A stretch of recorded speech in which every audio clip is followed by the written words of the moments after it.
नमस्कार विद्यार्थियों। हमने देखा कि विभिन्न मेरे वीडियोस में आपने देखा होगा कि दाग धब्बे किस तरीके से हटाए जाते हैं, कपड़ों की धुलाई की क्या कैसे करनी चाहिए। अब हम देखते हैं कि कपड़ों की हर अलग अलग वैरायटी के कपड़े होते हैं, तो क्या हम अलग अलग वैरायटी के कपड़ों को अलग अलग तरीके से धुलाई कर सकते हैं? बिल्कुल। जिस वैरायटी का कपड़ा है, जिस रेशे से बना हुआ कपड़ा होता है, हमें कपड़े की धुलाई उस तरीके से ही करनी चाहिए। इससे कपड़ों का स्वास्थ्य जो है वह मेंटेन रहता है। तो सबसे पहले हम देखते हैं सूती और लिनन के जो वस्त्र होते हैं उनकी धुलाई कैसे करनी चाहिए। सर्वप्रथम किसी भी कपड़े को हम अगर धोने के चाहते हैं तो हमें धोने से पूर्व की तैयारी कर लेनी चाहिए। धोने से पूर्व की तैयारी से तात्पर्य है हमारा कि हम कपड़े में जो भी कमियां होती हैं, जैसे उसके अंदर कोई दाग धब्बे लगे होते हैं तो हमें उसको हटा देना चाहिए। कहीं से वो कपड़ा खुला हुआ होता है, उसको मरम्मत की आवश्यकता होती है कपड़े को, तो हमें उसकी मरम्मत कपड़े धोने से पूर्व कर लेनी चाहिए। क्यों कर लेनी चाहिए? क्योंकि कई बार क्या होता है कि हमारे जो हाथों की जो गंदगी होती है, भले आप कितनी बार हाथ धो के आप इसको काम में लें, या जो मशीन में जो लगी हुई गंदगी होती है वो कपड़ों साफ कपड़ों पे आके लग जाती है तो कपड़ा और गंदा हो जाता है। इसलिए कपड़े को हमेशा जो मरम्मत होती है उसको करने से धोने से पूर्व उसकी मरम्मत करना बहुत ही आवश्यक होता है। तो हम देखेंगे कि सबसे पहले हमें कपड़े की मरम्मत करनी चाहिए। धब्बे हटाने से पहले भी हमने फर्स्ट पॉइंट में लिखा है कपड़े की हमने मरम्मत करनी चाहिए। उसके बाद कपड़े की मरम्मत हो जाए तो हमें देखना चाहिए कि कपड़े के ऊपर किसी तरह का दाग धब्बा तो नहीं लगा हुआ है।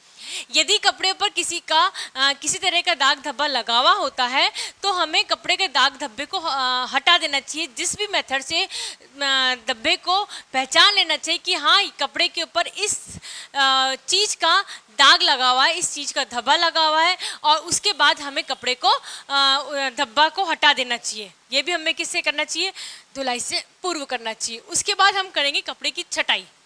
कॉटन के कपड़े ले रहे हैं, फिर कपड़े की छटाई कैसे करेंगे?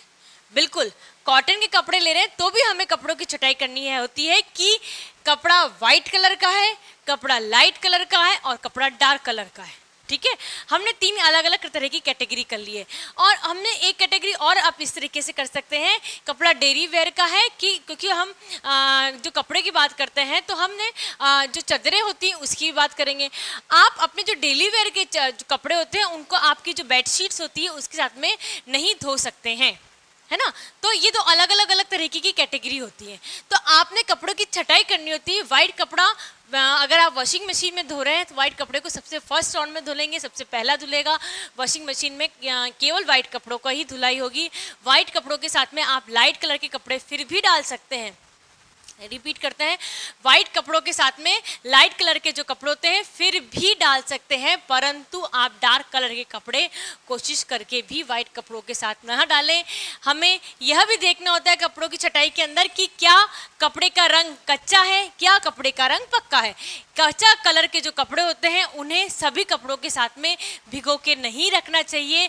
निश्चित रूप से अगर कपड़े का कलर कच्चा है तो वह रंग छोड़ता है, और वह अगर रंग छोड़ेगा तो जो दूसरे कपड़े हैं, स्पेशली हम बात करते हैं वाइट कपड़ों की, तो वाइट कपड़े जो होते हैं वो उसके साथ में वो अपने वो कपड़े को जो निकला हुआ कलर होता है वो उसको अपने अंदर ग्रहण कर लेते हैं, अपने अंदर समाहित कर लेते हैं, और जो कपड़े का दूसरा कलर हो जाता है, क्या उसका कपड़े का कलर वाइट कपड़े के कलर के ऊपर चढ़ सकता है। तो हमें इस तरीके से छटाई कर लेनी चाहिए कि हमें कौन से कपड़े किस तरीके से धोने। कई कपड़े होते हैं हमें गर्म पानी में धोने होते हैं, क्योंकि हमें ये भी देखना पड़ता है छटाई करते समय कपड़े के ऊपर मैल किस तरीके का है। कपड़ों के ऊपर मैल ज़्यादा है, जैसे हम बात करते हैं पर्दों की, ठीक है, पर्दे और डेली वेयर के कपड़े दो अलग अलग कैटेगरी हो गई। पर्दे क्योंकि साल में 1 या 2 बार धुलते हैं, आप डेली धो ही नहीं सकते पर्दों को, है ना। तो चूंकि आपको पर्दे जो होते हैं वो 1 या 2 बार ही धुलते हैं, तो कपड़ों पर्दे में निश्चित रूप से धूल होती ही होती है। जो वॉशिंग मशीन में सेमी ऑटोमेटिक मशीन की बात कर रहे हैं, तो सेमी ऑटोमेटिक मशीन में आपको सिर्फ और सिर्फ एक बार आप कपड़ों का पानी को यूज़ कर सकते हैं, दोबारा आप चाहें तो पानी को यूज़ नहीं कर सकते हैं। कहने का मतलब ये है कि आपको छटाई करनी पड़ती है कि कपड़े किस प्रकार के हैं, उसमें गंदगी किस तरह की है। क्या वह गंदगी इस तरीके की है कि वो जल्दी से धुल जाए, या वो गंदगी इस तरीके की उसके अंदर ज़्यादा मेहनत करनी पड़ेगी। आपको कपड़े किस तरीके से धोने हैं, ठीक है। क्या आपको हल्के हाथ से कपड़े धोने हैं? हल्का सा उसके ऊपर रगड़ करेंगे और कपड़े साफ हो जाएंगे। या आपको बार बार ब्रश रगड़ना पड़ेगा उसके ऊपर, या आपको कपड़े को वॉशिंग मशीन में डालना पड़ेगा, या आपको स्क्रबिंग बोर्ड का यूज़ करना पड़ेगा। इस हिसाब से आपको कपड़ों की छटाई करना बहुत ही आवश्यक होता है। तो ये जो तैयारी होती है ये धोने से पूर्व हो जाती है कि आपको मरम्मत करनी है, आपको दाग धब्बे हटाने और कपड़ों की छटाई करने की कौन सा कपड़ा किस समय यूज़ आता है। नेक्स्ट बात करते हैं हम पानी में फुलाना। पानी में फुलाने का मतलब ये होता है कि हमें कपड़े को पानी के अंदर गला के रखना होता है। कपड़े को पानी के अंदर कुछ समय तक गला के रखते हैं तो उसके जो रेशे के मध्य जकड़ी हुई जो गंदगी होती है वह ढीली पड़ जाती है, और ढीली पड़ने के कारण से जो गंदगी है वह शीघ्र ही रूप से समाप्त हो जाती है, और यह गंदगी कपड़ों से अलग हो सकती है। नेक्स्ट पॉइंट हम डिस्कस करते हैं वो है धुलाई। तो जो सूती और लिनन के जो वस्त्र होते हैं उनकी धुलाई कैसे करनी चाहिए यह हमें सभी को पता है। क्योंकि जो सूती और लिनन के जो वस्त्र होते हैं वह ज़्यादा काम में आते हैं, तो हम उनको जिस तरीके से कपड़े होते हैं उस तरीके से उसकी धुलाई करनी चाहिए। यानी कि अगर आपके पास चादर है, आपके पर्दे हैं, तो आप उसके ऊपर सक्शन वॉशर का यूज़ कर सकते हैं। या हम अगर हिंदुस्तान की भाषा में बोलें तो जो लकड़ी का पट्टा होता है जिससे कि हम कपड़े को कूटते हैं उसके भी आप उसकी धुलाई कर सकते हैं। यदि कपड़ा नॉर्मल है तो आप उसको निश्चित रूप से हल्के हाथ से धो सकते हैं। क्यों? क्योंकि जब हमने कपड़े को पानी में कुछ समय तक डिप करा था तो जो उसका जो गंदगी थी वह फूल गई थी, और गंदगी फूलने के बाद में वह कपड़े से निकल जाती है, आसानी से निकल जाती है। और हमने दाग धब्बे, आपने तैयारी से पहले ही हमने दाग धब्बे हटा लिए थे, तो निश्चित तौर पे इसकी धुलाई करना बहुत ही आसान होता है। परंतु हमें जब हमने छटाई करी थी तो हमने अलग अलग कैटेगरी वाइज कपड़े कर लिए थे कि कपड़े वाइट हैं या लाइट हैं या कपड़े डार्क हैं, कपड़े किस प्रकृति के हैं, उसके हिसाब से हमने कपड़े की धुलाई करते हैं। खंगालना एक बहुत ही इम्पॉर्टेंट प्रोसेस होता है वस्त्रों के, किसी भी तरह के जो वस्त्र होते हैं उसकी धुलाई के अंदर। क्योंकि जो सूती और लिनन के कपड़े होते हैं उसके अंदर जो पोर्स होते हैं वो थोड़े ज़्यादा होते हैं, छेद होते हैं वो ज़्यादा होते हैं। इसके अंदर जब आप कपड़े की धुलाई करते हैं तो साबुन निश्चित रूप से अंदर तक चला जाता है, रेशों के अंदर तक पहुँच जाता है। गंदगी तो बाहर आ गई, परंतु क्या हुआ, साबुन अंदर चला गया। अब हमें इस साबुन को भी बाहर निकालना है, तो हमें साबुन को बाहर निकालने के लिए विभिन्न प्रोसेस अपनाते हैं। यदि आप वॉशिंग मशीन से धो रहे हैं तो आपको पूरा प्रॉपर अमाउंट में पानी को का यूटिलाइज करना चाहिए जिससे कि साबुन निकल सके। साबुन निकलने का पीछे कारण यही है कि क्योंकि जो हम कपड़े होते हैं वो हम वियर करते हैं, ठीक है। अब कपड़े हम वियर करें तो हमारी स्किन को किसी भी तरीके से एलर्जी, ईचिंग का अनुभव नहीं होना चाहिए, इसलिए कपड़ों को में से साबुन निकालना बहुत आवश्यकता है। खंगालने की जो प्रोसेस होती है वह एक टॉप मोस्ट इम्पॉर्टेंट प्रोसेस होती है सूती और लिनन वस्त्र की धुलाई में। फिर हम बात करते हैं कलफ और नील की। जब ये जो कपड़े होते हैं सूती और लिनन के जो कपड़े होते हैं वो धुलते हैं तो वो बिल्कुल ढीले पड़ जाते हैं, नरम पड़ जाते हैं, और वो जब धुल के आते हैं तो क्योंकि उनके रेशों के मध्य में कुछ भी स्थित नहीं होता है तो वो बड़े लिजलिजे से हो जाते हैं, ढीलम ढाले से उसका कैरेक्टरिस्टिक्स हो जाता है। हमें जो कपड़े रहने होते हैं वो हमें थोड़े से कड़क से कपड़े चाहिए होते हैं, बिल्कुल ढीलम ढाले कपड़े होते हैं तो उसको वियर करने में भी कुछ प्रॉब्लम्स आ सकती हैं। इस कारण से जो सूती और लिनन के कपड़े होते हैं उसके ऊपर कलफ लगाना बहुत आवश्यक होता है। कलफ कौन सा लगेगा, ये कपड़ा किस तरीके का है, इसकी प्रकृति के ऊपर डिपेंड करता है कि सूती और लिनन के वस्त्र के ऊपर किस तरीके का कपड़ा, किस तरीके की कलफ जो है उसका इस्तेमाल करना चाहिए।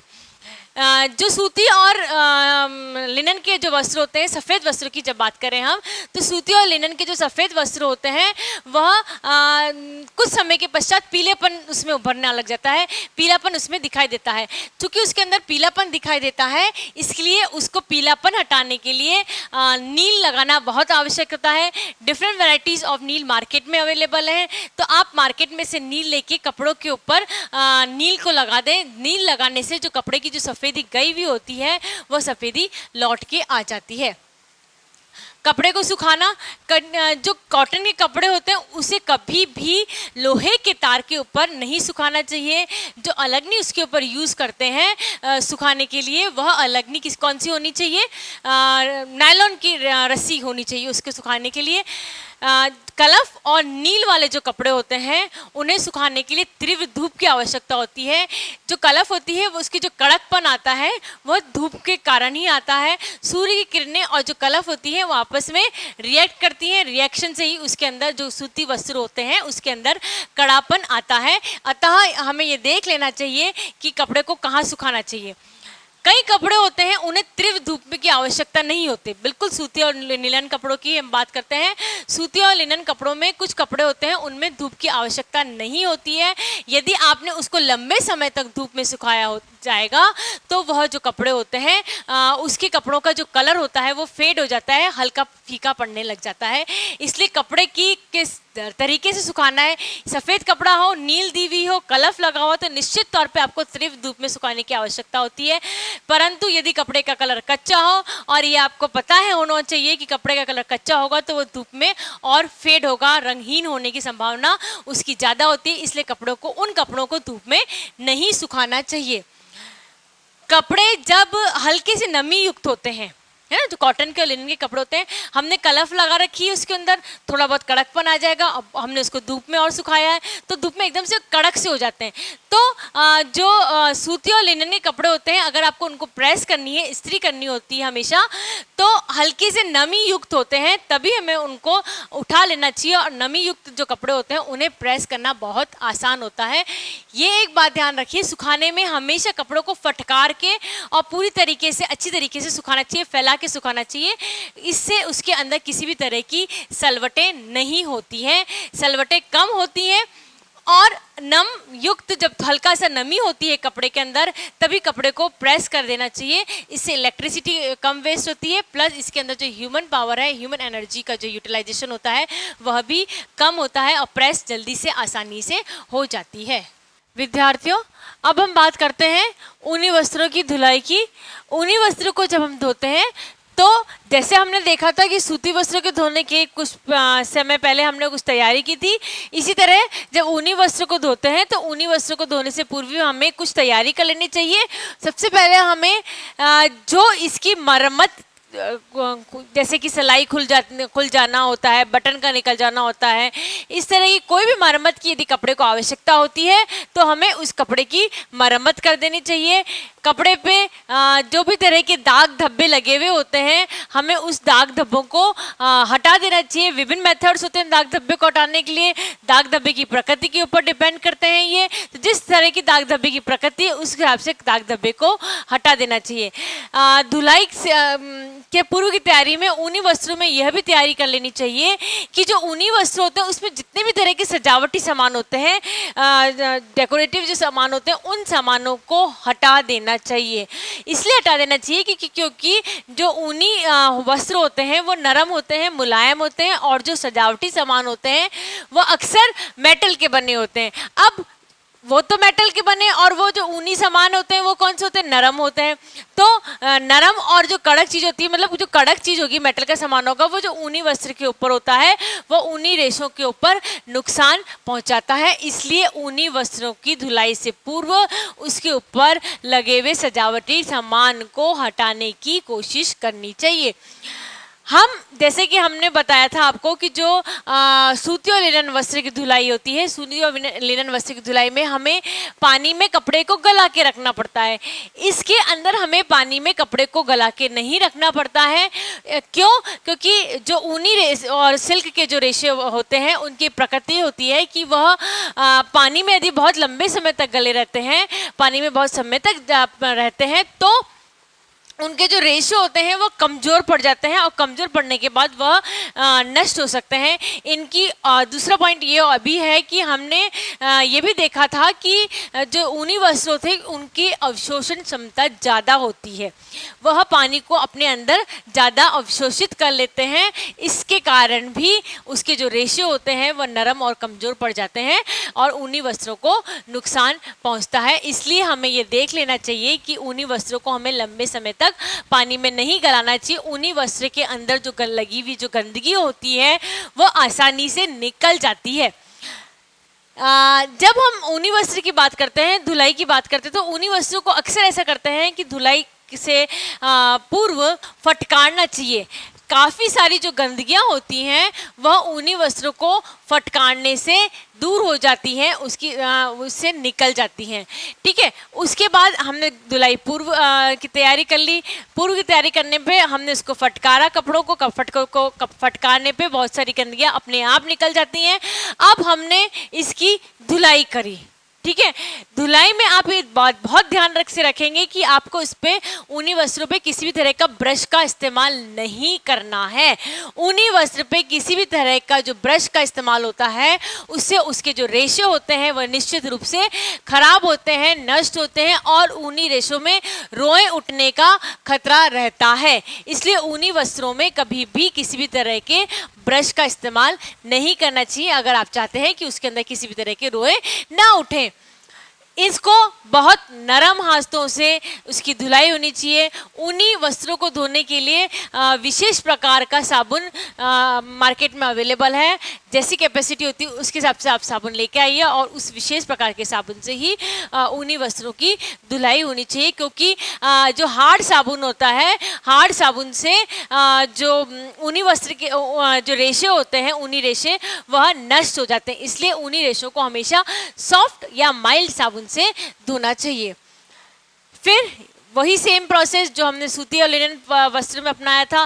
धुलाई के पश्चात इसको खंगालना बहुत आवश्यक है। इसको खंगालना इसलिए भी आवश्यक होता है क्योंकि इसके अंदर तक जिस प्रकार से सूती और लिनन वस्त्र में अंदर तक साबुन चला जाता है, समाहित हो जाता है, उसी प्रकार ऊनी वस्त्रों में भी जो साबुन है उसमें अवशोषण क्षमता ज़्यादा होती है और वो साबुन को अंदर तक ले लेता है ना। तो वही सेम रीज़न जो हमने सूती और लिनन वस्त्रों में देखा था कि ताने और बाने के मध्य में स्पेस ज़्यादा होती है। चूँकि ताने और बाने के मध्य में स्पेस ज़्यादा होती है, पहले तो गंदगी होती है उसके अंदर, फिर उसके अंदर पानी समाहित हो जाता है, फिर उसके अंदर साबुन सा भर जाता है और हमें चाहिए कि हम साबुन को अच्छी तरीके से निकालें ताकि स्किन के अंदर हमारे किसी भी तरह के रैशेस ना पहुंचे या कपड़ों के साबुन अंदर कपड़ों के अंदर रह जाए तो वह उससे रिएक्ट करके किसी भी तरह का नुकसान कपड़ों को ना पहुंचाए। इसलिए खंगालना बहुत आवश्यक होता है।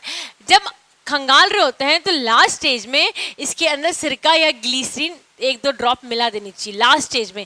मतलब जब साबुन पूरी तरह निकल जाए, कपड़ा आपका पूरी तरह साफ हो जाए, उसके बाद एक बाल्टी में आप पानी भरिए, साफ पानी, उसके अंदर कुछ मात्रा में ग्लिसरीन और सिरका डालिए। ग्लिसरीन और सिरका डालने से कपड़ों के अंदर जो निकली हुई चमक होती है वह पुनः लौट के आ जाती है। कपड़े एकदम सॉफ्ट और चमकीले बन के आ जाते हैं और नयापन उनके अंदर उभर के आ जाता है। फिर सुखाना एक बहुत ही टिपिकल काम होता है ऊनी कपड़ों के अंदर। ये ध्यान रखिए, जब कपड़े को हम सुखाते हैं तो हम उसको कभी भी अलगनी पे नहीं टांगते हैं। वो इसलिए अलगनी पे नहीं टांगते हैं क्योंकि जैसे ही हमने ये देखा था पुराने वीडियोस में, आप करके देखिए कि ऊनी वस्त्रों में लटकन की जो पावर होती है वो ज़्यादा होती है। अब हमने उसको अलगनी पे टांग दिया, टांगते ही उसके अंदर जो लटकन पावर है वो बढ़ जाती है और वो जो कपड़े का जो शेप होता है वह शेप बिगड़ जाता है ना। अब कपड़ों का जो शेप होता है वो बिगड़ जाता है और फिर या तो कपड़ा लंबा हो जाता है या बिल्कुल एक साइड से बड़ा हो जाता है, तो हम वो नहीं चाहते हैं। तो ऊनी कपड़ों को सुखाने का सबसे बढ़िया तरीका है कि आपने धोने से पूर्व उसका एक मेजरमेंट ले लें। अखबार के ऊपर मेजरमेंट लेके फिर आपको उसी कपड़े जब कपड़ा धुल जाता है तो जो अखबार है उसी पे आपको जो मेजरमेंट लिया हुआ है, जो भी शेप है आपका, जैसे फ्रॉक बना रखी है तो इस तरीके से आपकी फ्रॉक बनी हुई, ये फ्रॉक आपने कपड़े के ऊपर नाप के बना लिया, आउटलाइन आपने बना ली, आपने एक तरफ रख दी, कपड़े धो दिया। कपड़े धोने के बाद जब सुखाने चाहें कपड़े को तो सेम आउटलाइन के ऊपर कपड़े को फिक्स कर देना चाहिए ताकि कपड़ा अपने आप उस पर्टिकुलर शेप में आ जाता है। तो ऊनी कपड़े को सुखाने का एक बहुत ही अलग से तरीका होता है।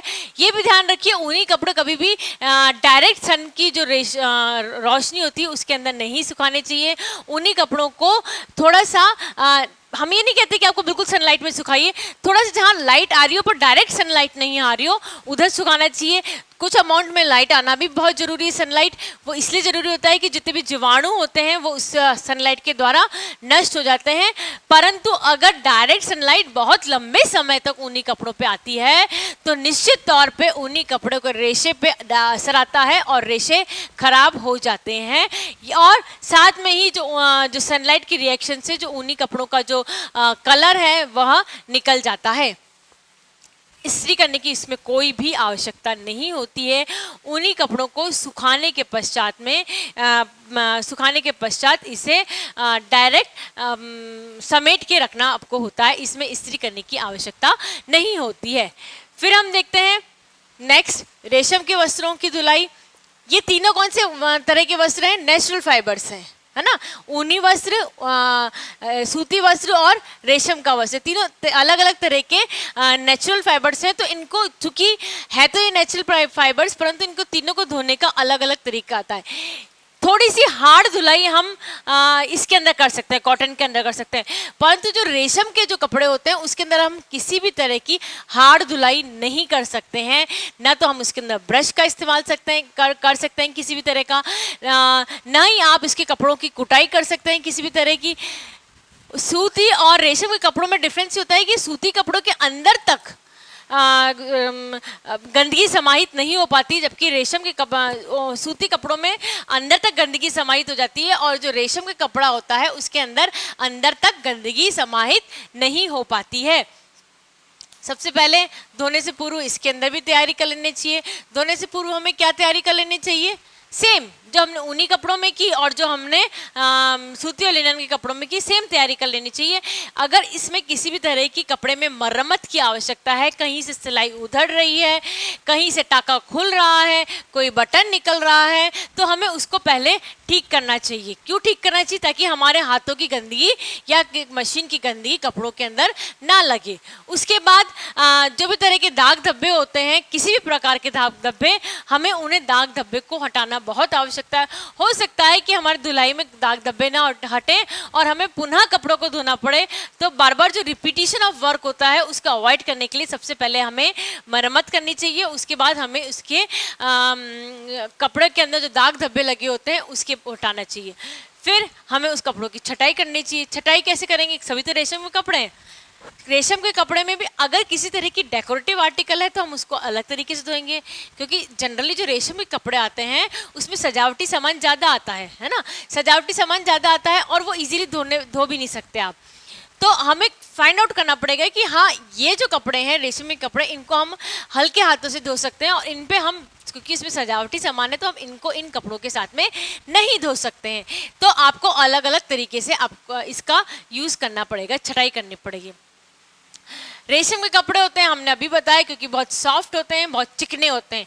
चिकने और सॉफ्ट होने के कारण से इसके अंदर गंदगी समाहित नहीं हो पाती। इसकी सुपरफिशियल जो सरफेस होती है उसके ऊपर ही गंदगी रह जाती है। इस कारण से इसे भिगोने की आवश्यकता नहीं पड़ती है। डायरेक्ट आपको जो इसकी तैयारी कर लेते हैं उसके बाद डायरेक्ट इस कपड़े की धुलाई हो जाती है। धुलाई के बाद कपड़ों को खंगालना बहुत आवश्यक होता है, इसके अंदर से साबुन निकालना बहुत आवश्यक होता है। परंतु जिस हिसाब से सूती और ऊनी कपड़ों के अंदर पानी की आवश्यकता होती है उसके अंदर तक पानी समाहित हो जाता है, रेशों के अंदर तक, इसमें इसलिए परंतु ये जो रेशम के वस्त्र होते हैं इसके अंदर तक पानी समाहित नहीं हो सकता है। इसको खंगालना कंपैरेटिवली ऊनी और रेशम के वस्त्रों से आसान होता है।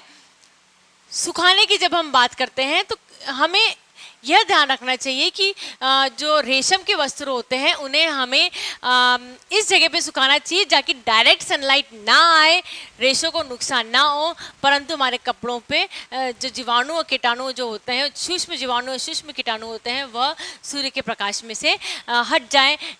या और ये भी कह सकते हैं हम कि हमें इसलिए भी सुखाना चाहिए ताकि उसके जो कलर्स होते हैं, सिल्क के कलर्स जो होते हैं, वह हटे ना, है ना। डायरेक्ट सनलाइट पड़ेगी तो क्या होगा? सिल्क के कलर्स होंगे वो उड़ जाते हैं, खराब हो जाते हैं, नष्ट हो जाते हैं। हम ये नहीं चाहते कि इस तरह की कोई प्रॉब्लम हमारे साथ में आए, इसलिए हमें इसे थोड़ा बहुत छाया में सुखाना चाहिए। सेम जो हमने इसमें करा था, जब हल्के गीले होते हैं कपड़े को सूती वस्त्र, तब हमने उसको इस्त्री कर दिया था। सेम हमने इसको हल्के गीले वस्त्र पे इस्त्री कर देना चाहिए, ताकि उसकी जो उभरी हुई सलवटें हैं वो निकल जाती हैं। कई बार ऐसा होता है कि हमें जब हम कपड़े को फैला के सुखाते हैं, तो फैला के सुखाने की स्थिति में कपड़ों में जो सलवटें होती हैं वो आती ही नहीं है। हमें केवल उसे समेट के और हल्के हाथों से अगर आप उसको थोड़ा सा प्रेशर दे के आप उसको प्रेस करेंगे, तो उसके अंदर उभरी हुई सलवटें होती है सिल्क के अंदर, वो अपने आप से नष्ट हो जाती हैं, खत्म हो जाती हैं, और आपको इसको इस्त्री करने की जरूरत नहीं पड़ती है।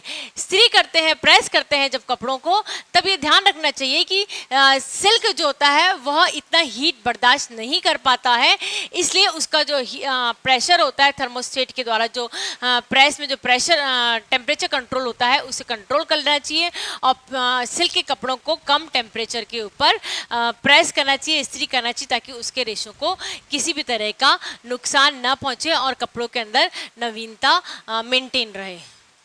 नेक्स्ट हम देखते हैं रेयॉन के कपड़ों की धुलाई। रेयॉन का जो रेशा होता है वह किसके मिलके बना होता है? सेलुलोज के मिलके बना होता है। और जो सूती और लिनन का जो कपड़ा होता है उसमें भी सेलुलोज की मात्रा होती ही होती है। अब रेयॉन का रेशे में भी सेलुलोज है और सूती और लिनन के वस्त्र में भी सेलुलोज है, तो हमें ये देख लेना चाहिए कि दोनों की जो धुलाई है उसका जो मेथड होता है वो ऑलमोस्ट एक जैसा होता है, समान होता है। सबसे पहले हम किसी भी कपड़े को धोते हैं तो हमें ये ध्यान रखना चाहिए कि हमें उसकी कुछ धोने से पूर्व धुलाई करने की तैयारी करने की आवश्यकता होती है, जिसमें सर्वप्रथम फर्स्ट पॉइंट आता है कि आपको उसकी मरम्मत की आवश्यकता होती है। यदि कहीं से सिलाई उधड़ी हुई है या कहीं से कोई बटन निकला हुआ है या किसी अन्य प्रकार की जो मरम्मत की कपड़े को आवश्यकता होती है, उसको हमें ठीक कर लेना चाहिए, उसकी मरम्मत कर लेनी चाहिए। इसके पहले क्या कारण होता है ये आप वीडियो को प्ले बैक करके देख सकते हैं। फिर हमें जो दाग धब्बे होते हैं उसको दाग धब्बों को हटा देना चाहिए। दाग धब्बे विभिन्न प्रकार के कपड़ों के ऊपर लग सकते हैं। जिस प्रकार का दाग धब्बा लगा हुआ है रेयॉन के कपड़ों के ऊपर, आपको डिफरेंट मेथड्स अवेलेबल होते हैं दाग धब्बे हटाने के, उनको यूज़ करके निश्चित तौर पे पहले दाग धब्बे हटा देने चाहिए, ताकि किसी भी तरह की जो रिसोर्सेज है उसका रिपीटिशन ना हो, उसको यूज़ एक बार में ही हो, बार बार रिपीटेडली उसका यूज़ ना हो। फिर जब दाग धब्बे हट जाते हैं, कपड़ों की मरम्मत हो जाती है, तब ये निश्चित हो जाता है कि अब हमें कपड़ा धोना है, तो आपको कपड़ों की छटनी करनी पड़ेगी। कपड़ों की छटनी में आप ये ध्यान रखें, हम रिपीट कर देते हैं इस बात को, कि आपको लाइट कपड़े, वाइट कपड़े, फिर लाइट कपड़े और फिर कलर्ड कपड़े, जिसके कि कलर बहुत गहरे वाले होते हैं, उनको आप अलग अलग कैटेगरी वाइज कर लेंगे। सफ़ेद कपड़ों को आप अलग तरीके से धोएंगे, लाइट कलर के कपड़ों को अलग से तरीके से धोएंगे और डार्क कलर के कपड़ों को अलग तरीके से धोएंगे। रेयॉन में कई बार ऐसा आता है कि कोई हैवी मटेरियल के कपड़े आ जाते हैं, तो आपको जो हैवी मटीरियल के कपड़े होते हैं आपको उनको अलग तरीके से धोना होता है। फिर हम बात करते हैं धुलाई की। केवल और केवल जो सूती कपड़े होते हैं उनकी धुलाई जो होती है, उस धुलाई में आपको कपड़ों को भिगो के रखना पड़ता है। इसमें भी रेयॉन में भी आप कपड़े को भिगो के नहीं रखेंगे। इसलिए नहीं रखेंगे क्योंकि जो उसके जो रेशे होते हैं, पानी जैसे उसके अंदर एब्जॉर्ब हो जाता है तो उसके रेशे ढीले पड़ जाते हैं, कमज़ोर पड़ जाते हैं और आसानी से टूट जाते हैं। इसीलिए उसकी धुलाई में आपको कपड़ों को गला के नहीं रखना पड़ता है। साथ ही एक बात और ध्यान रखिए कि जब हम रेयॉन के कपड़ों की बात करते हैं तो रेयॉन के कपड़ों में कभी भी ब्रश का इस्तेमाल नहीं करना चाहिए। ब्रश या कोई भी ऐसी हार्ड सरफेस वस्तु जो कि रेयॉन के जो सरफेस होता है उसको किसी भी तरह का नुकसान पहुंचाए, उसका इस्तेमाल नहीं करना चाहिए। ये डिसाइड करना पड़ेगा कि कपड़ा क्या है, किस जगह पहना जाने वाला है, कि हाथ से धोने वाला है कि ये मशीन में धोने वाला है। ये कपड़े की वैरायटी के ऊपर डिपेंड करता है।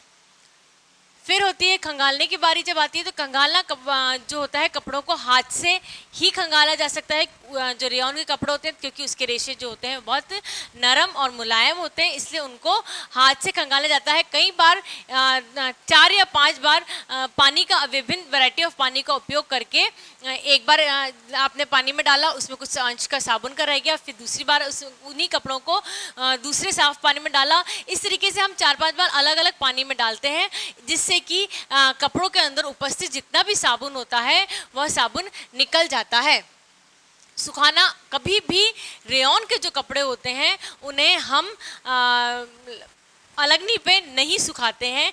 वो इसलिए नहीं सुखाते हैं क्योंकि जो रेयॉन के कपड़े होते हैं उसके अंदर लटकन जो होती है वो ज़्यादा होती है। हो सकता है अगर आपने उसको अलगनी पे सुखाए तो उसके जो लटकन पावर जो होती है इस कारण से जो कपड़े का जो शेप होता है वह खराब हो सकता है, और शेप खराब होने के बाद वो किसी भी यूज़ का नहीं रहता है। इसलिए इसको सुखाने में सावधानी रखनी चाहिए। रेयॉन के रेशे में रेशम के रेशे की तरह ज़्यादा टेम्परेचर के ऊपर प्रेस नहीं करनी चाहिए। हर जो ऑटोमेटिक प्रेस आती है अवेलेबल है जो मार्केट में, उसमें अलग अलग थर्मोस्टेट के निशान होते हैं कि आपको सिल्क के लिए इस तरह का टेम्परेचर चाहिए, रेयॉन के लिए अलग सेटिंग चाहिए, उनके लिए अलग सेटिंग चाहिए। तो ये सेटिंग देख के आपको इस कपड़ों के ऊपर इस्त्री करनी चाहिए। हो सकता है आपको सुखाने का अच्छी तरीके से आपने फैला के इस तरीके से सुखाए हो कि जो रेयॉन के जो कपड़ा होता है उसके ऊपर प्रेस की ज़रूरत ना पड़े। आप अपने हाथों से प्रेस करके अपने हाथों का प्रेशर देके कपड़े के ऊपर उपस्थित जो सलवटें होती हैं उनको दूर कर सकते हैं। ये मेथड भी आप अपना सकते हैं कि जब कपड़े हल्के से गीले होते हैं तब हल्के गीली अवस्था में कपड़ों को प्रेस कर दिया जाता है, जिससे कि एक तो इलेक्ट्रिसिटी कम वेस्ट होती है, साथ ही मेहनत भी कम लगती है। अब हम बात करते हैं कृत्रिम रेशों की। कृत्रिम रेशे जो होते हैं उन्हें जादुई रेशा कहा जाता है क्योंकि उसको केमिकल से मिलके बने होते हैं ना, तो उसके अंदर ना तो कपड़ों में सलवटें पड़ती हैं, उसके अंदर पोर्स बिल्कुल भी नहीं होते हैं। पोर्स नहीं होते ताने और बाने के मध्य में, तो जो गंदगी होती है वो कपड़ों के अंदर तक नहीं जा पाती क्योंकि इसमें छिद्र तो होते ही नहीं है।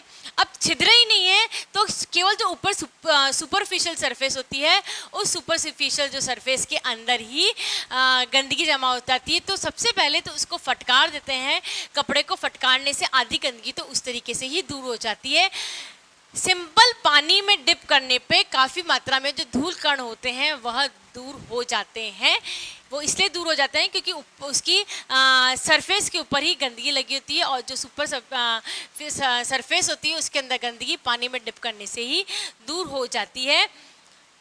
अधिक ताप, जैसे कॉटन का जो कपड़ा होता है हमने देखा, आप उसको अगर गंदगी नहीं निकल पाती है तो हम उसको गर्म पानी में धो सकते हैं, या हम उनको गर्म पानी में कुछ देर तक डिप करके रख देते हैं। बहुत ज़्यादा गंदगी है इन केस तो आपने कॉटन के कपड़ों को गर्म पानी में डिप करके रखा और उसमें से गंदगी निकल जाती है, परंतु यह हम इसके अंदर नहीं इस्तेमाल कर सकते हैं। अधिक ताप को यह सहन नहीं कर पाता है।